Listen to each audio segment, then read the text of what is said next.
Several types of therapy have been developed to treat a variety of disorders. In this unit, the different methods of therapy will be discussed.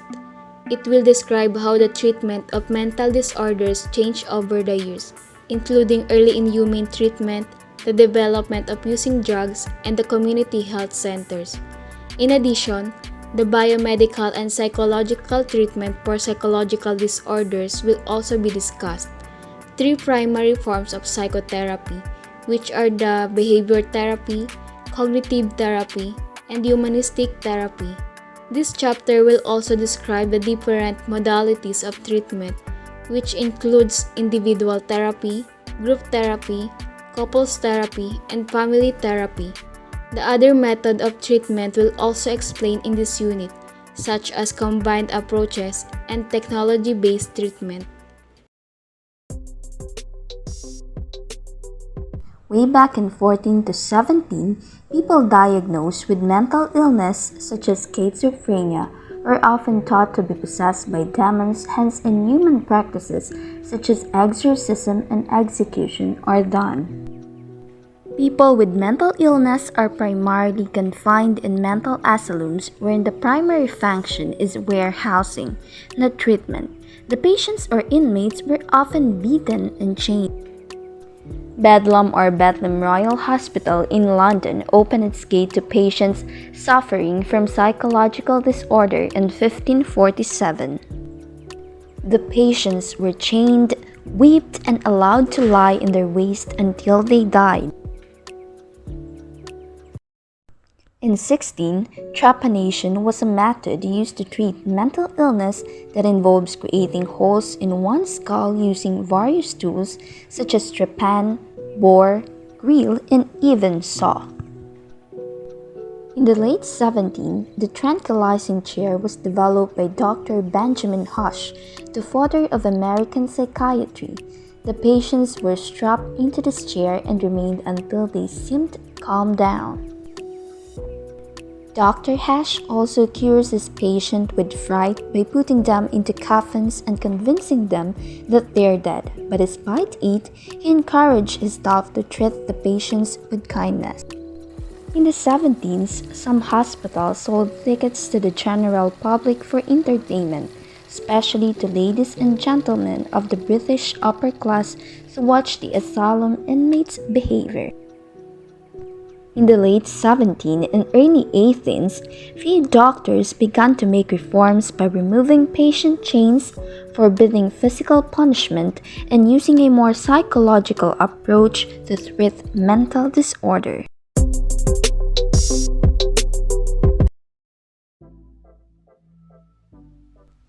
The reform movement began in the 18th century. It focused on moral therapy by providing patients with human treatment in a more conducive environment.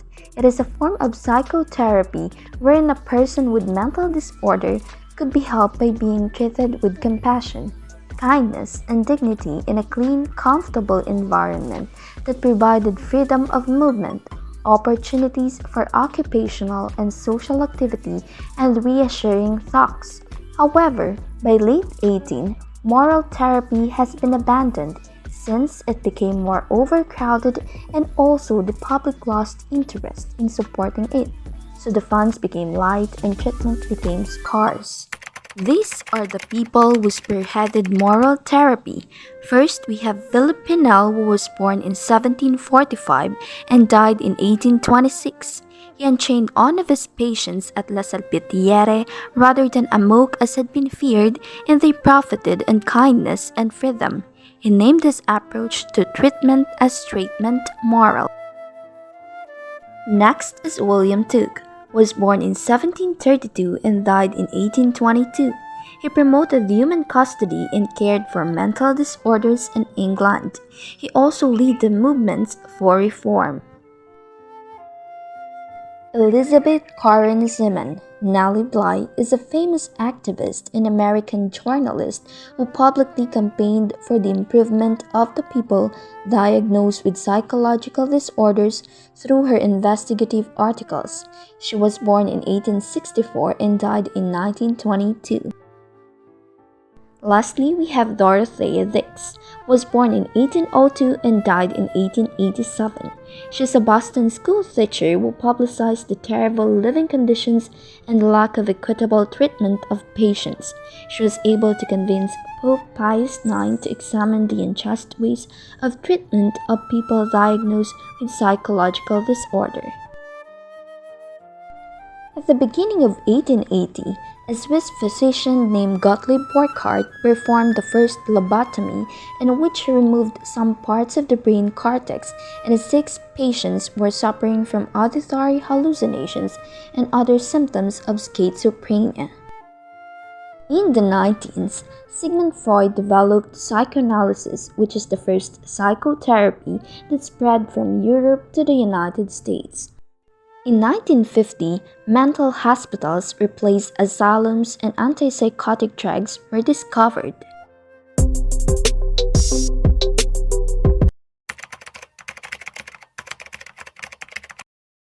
One of the psychological treatments used to treat psychological disorders is through medications. People who have addiction or substance abuse problems also have other mental health issues. There are 3 biomedical approaches used to treat psychological disorders, namely drug therapy, psychosurgery, and electroconvulsive therapy. First is drug therapy, which aims to treat psychological disorders through medication, and is usually combined with other kinds of psychotherapy. There are main categories of drugs used to treat psychological disorders: anti-anxiety drugs, antidepressants, and antipsychotics. Anti-anxiety drug medication is used to prevent and treat anxiety associated with various anxiety disorders. Next is antidepressants, which are used to treat necessary mental disorders such as depression, anxiety, obsessive-compulsive disorders, and many others. This substance is either natural or man-made. Lastly, antipsychotics are the type of psychiatric medication that are available on prescription to treat psychosis. There are specific atypical antipsychotics drugs that may lessen the signs of negative schizophrenia, and there are traditional and atypical antipsychotics that work on the symptoms. The next biomedical approach is psychosurgery, which was developed in the 1930s. It is a surgical procedure designed to change psychological or behavioral reactions. This field of psychology is defined by the World Health Organization as a selective surgical removal or destruction of nerve pathways for the purpose of influencing behavior. Simply, it is a brain surgery performed to treat psychotic disorders and is rarely used today, and more controversial than electroconvulsive therapy. Preferential lobotomy was once used to treat psychotic disorders. It is already considered an outdated and inhumane procedure. Now, we just finished talking about drug therapy as a biological treatment. So let's move on to the second major area of biological treatment, and that is psychosurgery. Psychosurgeries involve medical procedures on the brain in an attempt to alleviate the symptoms of psychological disorders. Now, the first psychosurgery we're going to discuss was actually widely overused and had tragic consequences, including sometimes death. This is the prefrontal lobotomy. The lobotomy involved cutting the connection between the prefrontal cortex and the lower area of the brain. Now, this technique is no longer used today. But if you think back to the material on Lesson 3 in the brain and behavior, you'll see why this procedure dramatically changed the individual. We know that the prefrontal cortex is important in thinking, and it's imperative for working memory and planned action, and the lower area of the brain is more concerned with emotion. Therefore, some believe the surgery would have the effect of modifying behavior and perhaps disengaging the disruptive thought patterns associated with hallucinations and confused thinking. In reality, the procedure produced profound personality changes, often leaving the person listless or appearing absent. In addition, there was a likelihood of experiencing seizures. In many cases, people were left in a vegetative state. Now, the lobotomy was performed by taking a sharp instrument and placing it near the corner of the eye, hammering that in, and then moving the instrument back and forth, thereby modifying or destroying parts of the brain. Lastly, we have electroconvulsive therapy, which was developed in the 1930s, wherein an electric shock is given to lightly anesthetized patients to produce a brief cortical seizure. It can provide rapid, significant improvements in severe symptoms of several mental disorders. ECT is used to treat the following: severe depression, especially when accompanied by detachment from reality; treatment-resistant depression, a severe depression that doesn't improve with medications or other treatments; severe mania is a state of intense euphoria, agitation, or hyperactivity which occurs as part of bipolar disorder. Catatonia is characterized by lack of movement and speech, fast or strange movements, and other symptoms, which is usually associated with schizophrenia and other mental disorders.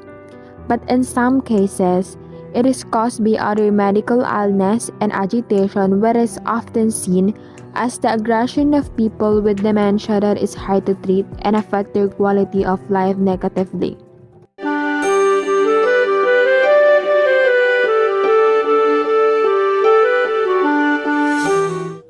Electroconvulsive therapy, or ECT, is often called a treatment of last resort for patients who haven't had success with drug therapies, who have life-threatening psychiatric conditions, or who are suffering a catatonic state. ECT induces a brief seizure in a patient which resets the brain functions associated with some psychiatric disorders. It's typically indicated for treatment-resistant psychiatric conditions, most commonly mood disorders or depression, but there are multiple types of depression, so it can also be used to treat bipolar depression. The majority of ECT treatments are managed like outpatient procedures, and the patient is given general anesthesia. When the patient's asleep, the stimulus is delivered, the seizure is monitored, they'll have just one seizure. An electrical current is given to the brain, low enough not to harm the patient, but high enough to trigger a seizure. The treatment team can even touch the patient. The thing that concerns patients the most is that they know that they will be having a seizure. They're concerned about what may be happening while they're either asleep or while they're having that seizure. And thanks to the anesthetic, it's very hard to tell. In fact, only way you can truly tell if they're having a seizure or not is to kind of monitor the motor activity and then monitor the EEG activity. The patient awakens soon after and is monitored for a short while like any patient who has undergone general anesthesia. Within a half hour, they'll be discharged. In some cases, a handful of ECT treatments may be all that's needed to make medication therapy work. For other patients, regular recurring ECT treatments may be needed.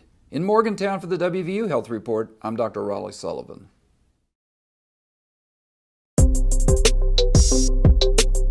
Next method is the psychological treatment for psychological disorders.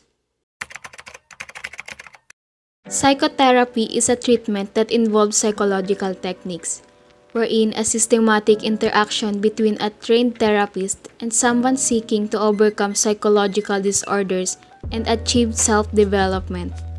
This treatment is more like an education, wherein the therapist is the teacher who gives direction to the student, which is the patient. Furthermore, the progress of this treatment depends on the patient's determination and effort. There are several types of psychotherapy, and among them are psychodynamic, psychoanalysis, behavioral therapy, humanistic therapy, cognitive therapy, and cognitive behavioral therapy. These forms of psychotherapy are the most influential, and most of them can be used one-on-one or in groups. Psychotherapy is a form of treatment for mental health disorders where a patient can allow to train their minds to cope better by talking. There's different types of psychotherapy, including exploratory, where you try to see by talking to someone what might have been one of the triggers and causes of the depression. Another way would be cognitive behavioral therapy, which is another modality where people can or patients are able to learn coping mechanisms to deal with some of the symptoms, including anxiety and depression. One of the questions that I get about psychotherapy is whether it's going to be effective in terms of how long it might take to be effective. And I think that one of the things that we see with psychotherapy is that it might take longer for you to feel, for the patient to feel relief from psychotherapy. But what they will see is that it lasts longer in terms of the effects of the psychotherapy, because you're able to learn things that you could use at other points of your life when there are other events that could trigger the similar symptoms.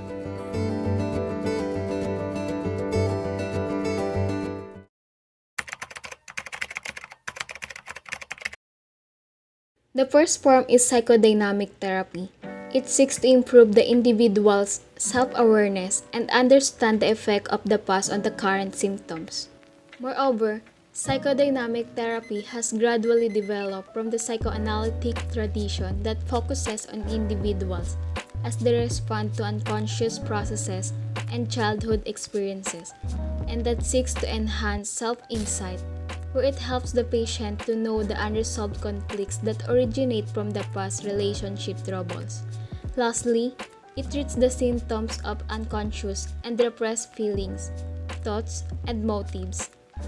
The next type of psychological treatment is psychoanalysis. It is the first talk therapy that has been developed by Sigmund Freud.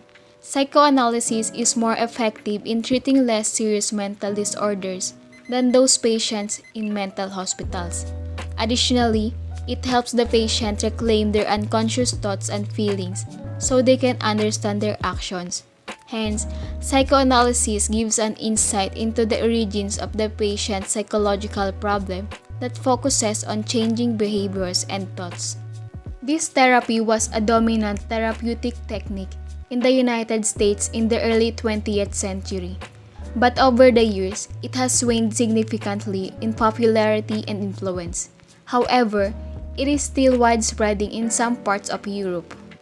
Furthermore, Freud believed that most psychological problems are the outcomes of unconscious processes and the trauma that patients experience in their childhood. He believed that psychoanalysis would bring the patient to consciousness and would produce a feeling port or called catharsis. Freud used various methods to bring unconscious material to consciousness. These methods are dream analysis, free association, and transference. In dream analysis, a therapist would give an interpretation of the meaning of dreams. On the other hand, in free association, the client relaxes and would say anything that occurs to their mind at the moment.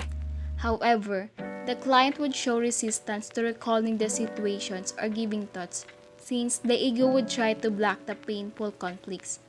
While in transference, the client transfers all positive and negative emotions associated with client's other relationships to psychoanalysis. All of us can feel overwhelmed and burdened from time to time, as if all the hurts and trauma from our past, the stresses of everyday life, and our goals and dreams for the future have gotten all tangled up, paralyzing our mind. This tangle disturbs our relationships, interferes with our personal growth, makes us feel out of control, and creates painful emotions like sadness, anxiety, anger, and fear.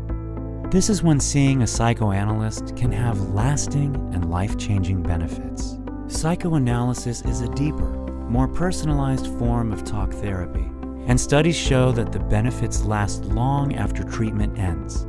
In psychoanalysis, patients can talk freely and safely share their feelings, dreams, memories, desires, and life stresses. Patterns emerge, past traumas, perhaps long forgotten, and worries about the future come into awareness. As the therapy deepens, you and your analyst will unravel this clustered ball of yarn, string by string, helping you find relief from emotional distress, improve personal relationships with friends, family, and loved ones, come to terms with the traumatic past. feel understood as a unique individual, and take more pleasure in life. Psychoanalysis unlocks the past, informs the present, expands the future. For more information about psychoanalysis or to find help near you, visit www.apsa.org.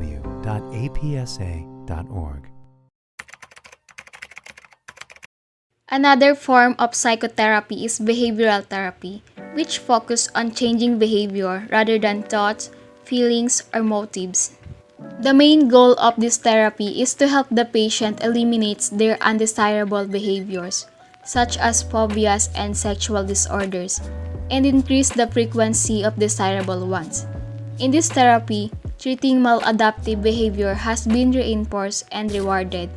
To treat the psychological disorder of the patient, the behavioral therapists use the principles of classical and operant conditioning techniques. In operant conditioning techniques, the therapists use token economy to treat the maladaptive behavior of the patient. This method involves a simple principle, wherein the desirable behaviors of individuals have been reinforced with a token such as a small chip in exchange for items or privileges. In 1950s and 1960s, psychiatric hospitals used token economy to lessen the undesirable psychotic behaviors of the patient and increase their cooperation and activity levels. Patient with schizophrenia is one of the psychological disorders that use the token economy.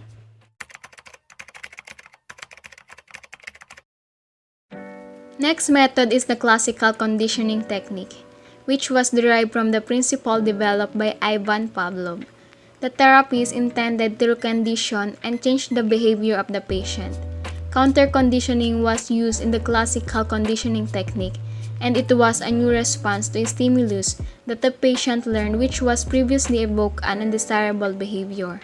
Counter-conditioning has two techniques, which are aversive conditioning and exposure therapy. Aversive conditioning is a behavioral therapy that restrains undesirable behavior by pairing offensive stimuli with them. This technique is being used to eliminate addictive behaviors such as smoking, drinking, and nail biting. Exposure therapy is used to help the patient treat their fears or phobias by showing them an object or situation that causes their problem, thinking that the patient will get used to it. Systematic desensitization is a popular form of exposure therapy. This treatment is effective for simple phobia by pairing relaxation and gradual exposure to a phobic object. The therapist will make hierarchy according to the patient's capacity to trigger anxiety that ranges from mild to extreme. During this treatment, the patient can't be both nervous and relaxed, so he can only eliminate the unwanted fear response if he learns to relax when facing his phobia or fear. Cognitive therapy is a type of psychotherapy that works to restructure irrational thought patterns. In the 1960s, psychiatrist Aaron Beck developed cognitive therapy, and its initial focus was on depression and how the patient's self-defeating attitude served to maintain a depression despite the positive factors in life. In this therapy, the therapist teaches the patient a new, more adaptive way of thinking, which is based on the assumption that thought intercedes between events and emotional reactions. Moreover, the idea behind this therapy is how the patient thinks, feels, and acts. Cognitive therapy helps the patient to identify their dysfunctional thoughts and find more positive ways to view things through critical questioning, which is called the Socratic method. In other words, a cognitive therapist helps the patient to see how they misinterpret a situation and recognize erroneous logic by focusing on their illogical basis and correcting them with more logical and rational thoughts and beliefs. Cognitive behavioral therapy. Cognitive behavioral therapy is another form of psychotherapy. It is a cognitive technique for restructuring irrational thoughts integrated with behavioral methods to shape the desired behavior of a patient. This therapy aims to change both thoughts and behavior of a person. Therefore, it helps the patients examine how their thoughts affect their behavior. Thus, this therapy was developed to change the patient's way of thinking and how they act. The therapist focused more on the patient's present issue than on the past. In addition, cognitive behavioral therapy is a short-term psychological treatment successfully applied to numerous disorders such as depression, phobias, post-traumatic stress disorder or PTSD, obsessive compulsive disorder, eating disorders, and substance abuse. Furthermore, this method of therapy is similar to cognitive therapy since CBT aims to make individuals aware of their negative and irrational thoughts and helps to replace them with new and more positive ways of thinking. It is also similar to behavioral therapy since CBT teaches patients to practice and engage in more positive thinking and healthy approaches to everyday situations. They typically address first in this method as the behavioral change, followed by the cognitive change, which concludes with the focus on maintaining both and preventing relapses. Humanistic therapy. Humanistic therapists believe that people can decide what kind of a person they want to be and that they naturally strive to achieve their full potential. Some people doubt or dislike themselves because they feel or experience criticism and rejection, which blocks their personal growth. So, the main goal of humanistic therapy is to help the patient become more self-aware and accept themselves. According to humanistic therapists, people can save their problems once they are free from the discrimination of our society. Consciousness is the main focus of the therapists here in humanistic therapy, unlike psychoanalysis, which focuses on the patient's unconsciousness. They emphasize the present and future of a patient as opposed to exploring the past. Humanistic therapy has three approaches, including client-centered therapy, Gestalt therapy, and existential therapy. Client-centered therapy was developed by psychologist Carl Roger, wherein the therapist only listens to the client with total acceptance and unconditional positive regard, which means the therapist should show genuineness and not judge the clients, care, rarely offer any interpretations, and accept them for who they are. It aims to give insight to the part of us that we have disowned so that we can feel whole.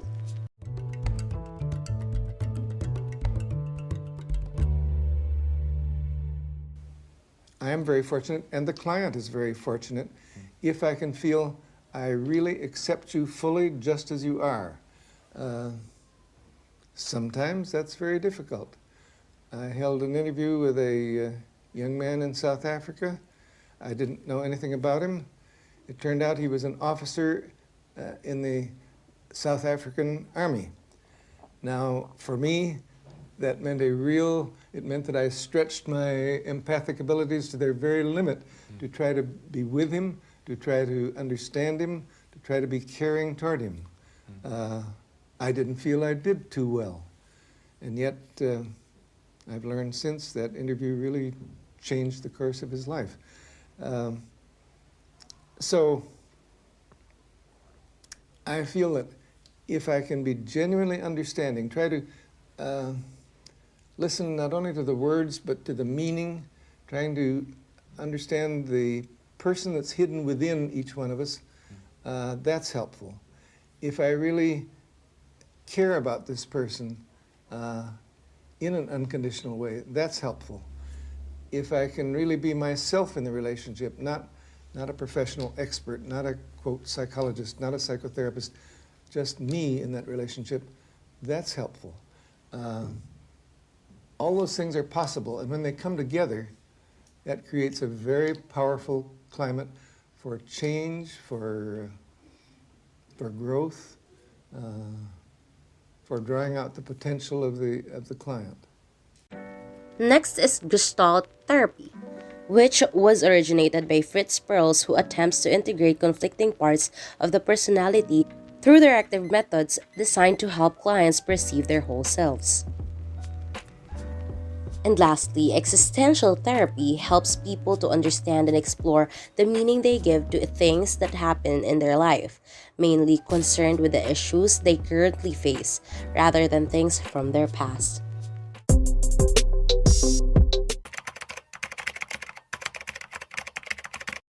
The psychological treatment effective? The question is not simple to answer.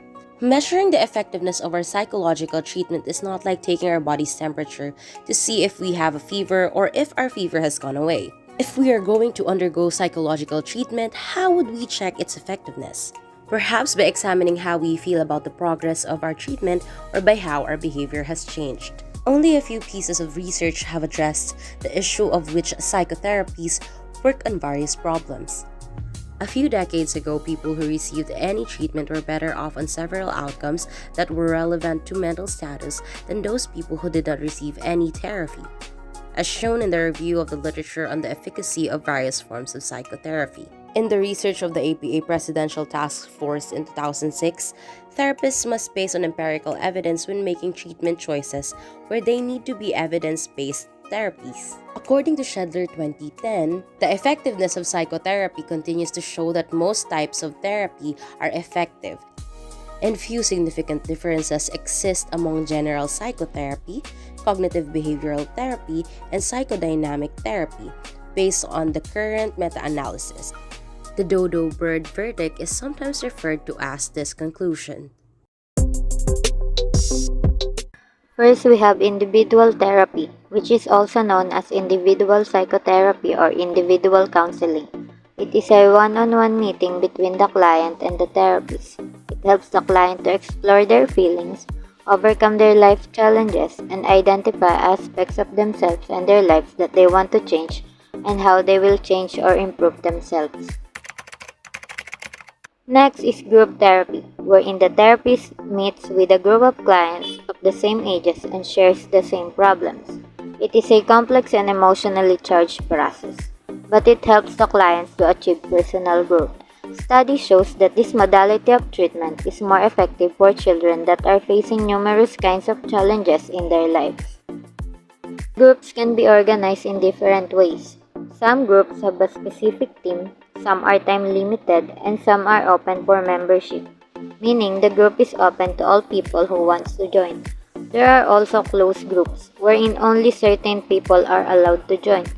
There is also a structured group that sets goals and activities to be followed, while on the other hand, there is also an unstructured group, wherein the members have the freedom to decide on what activities and goals they are going to accomplish. Group therapy has two forms. The first one is psychoeducational group, which is a group with a forceful educational component, wherein the problem of members is discussed thoroughly. For example, a group of cancer survivors and cancer patients that are exchanging knowledge about cancer and how they overcome it. And the other form is the self-help group, which is a group of people that share the same problems and resolve their issues without a therapist present. Alcoholics Anonymous is a well-known self-help group which has more than 2 million members in 114,000 groups worldwide. This group applies the 12-step treatment to help the members stop or reduce their dependence on alcoholic drinks. And this 12-step treatment was now emulated by other self-help groups.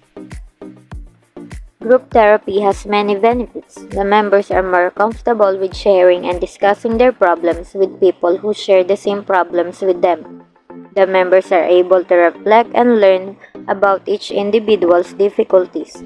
The therapist makes sure that each member will be able to share and discuss their problems. And lastly, it helps in improving the social skills of the client. Next is couples therapy, which involves two people in an intimate relationship. Couples go to this kind of therapy to help them discuss their conflicts and how to resolve the issues of each individual. Some couples separate after they've done counseling sessions due to their self-realizations, but some couples become more stable and able to resolve their issues. Cognitive behavioral therapy is applied. According to Peter Pearson and Ellen Bader, the founders of Couple Institute in Palo Alto, California, counseling couples is like piloting a helicopter in a hurricane. Lastly is family therapy, which is a distinct form of group therapy wherein the whole family undergoes counseling sessions to solve each family member's problems. In the system approach, the family is viewed as an organized system wherein each family member plays an important role that contributes to and maintains processes within the family that shapes or influences the behavior of each member. The therapist usually uses behavior therapy, cognitive therapy, or other techniques that may apply to the family. Dysfunctional patterns of communication in a family often leads to conflicts. The goal of family therapy is to enhance the growth of each member and the whole family, wherein the therapist works with the entire family unit to heal the family. There are two types of family therapy. First is the structural family therapy, wherein the boundaries and structures of the family were discussed. It helps in resolving issues such as what rules to be implemented and helps the family to communicate more effectively. The second type is the strategic family therapy, which addresses specific problems within the family that can be resolved in a short period of time. The therapist guides and designs a detailed approach to resolve each family member's issue.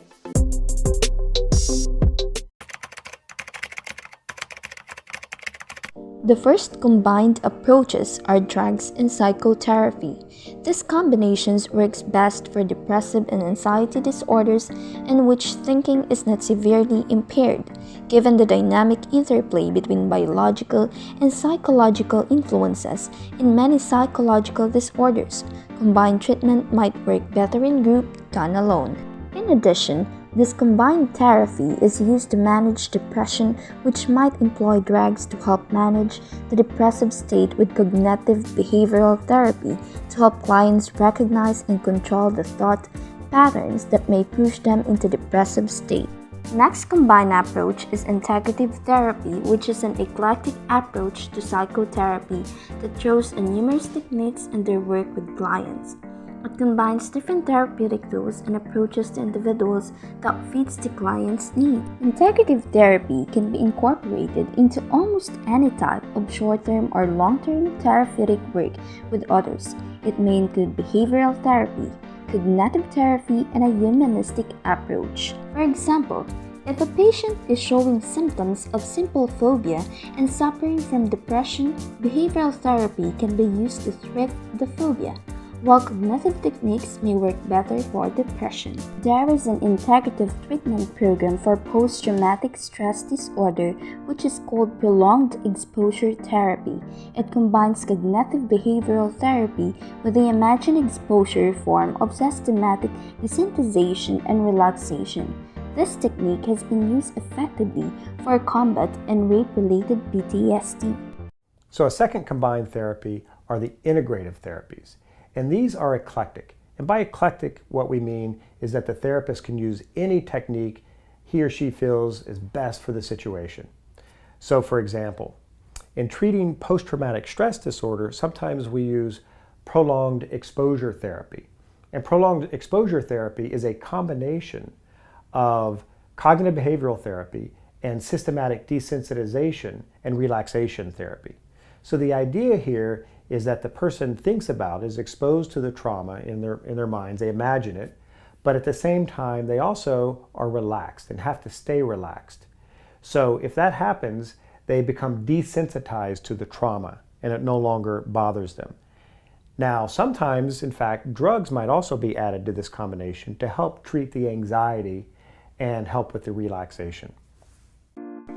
Other combined approaches are mindfulness training and psychotherapy, wherein meditation has been used to calm the body and the mind in this therapy.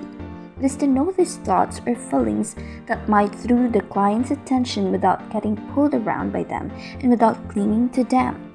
Moreover, these combined approaches focus on increasing our awareness of the thoughts, feelings, and actions that hinder our progress. It is often coupled with other types of therapy such as cognitive behavioral therapy and dialectical-based therapy.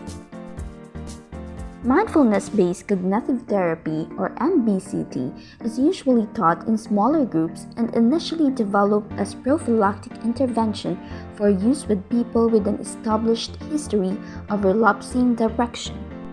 While mindfulness dialectical behavioral therapy, or MDBT, takes a didactic approach to mindfulness skills training for patients and groups alongside individual therapeutic work, it is used primarily with people diagnosed with a borderline personality disorder.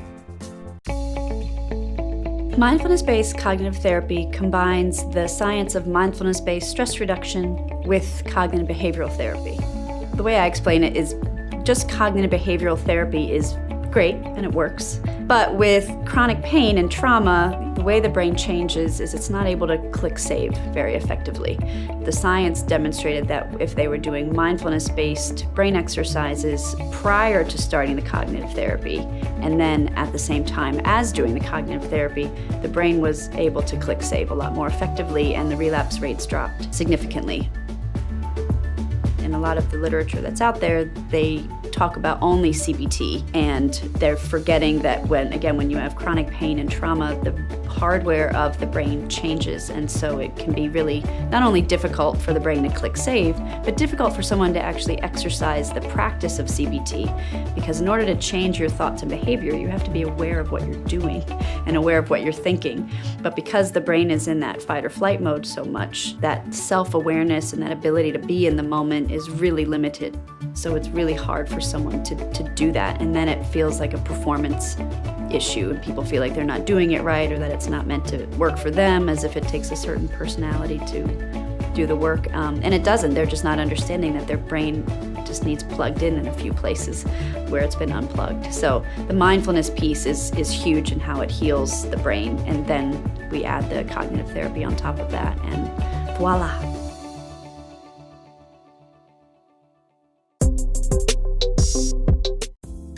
The technology-based treatment for a psychological disorder is a therapy that uses technology or the internet to treat the patient. It is to make a psychotherapeutic techniques available to those who might not have access to them. The use of electronic and communication technologies as a therapeutic aid to healthcare practices is commonly referred to as telemedicine. One example of this method is virtual reality therapy, also known as avatar therapy, wherein it uses virtual environments which create therapeutic situations that might be hard to create otherwise.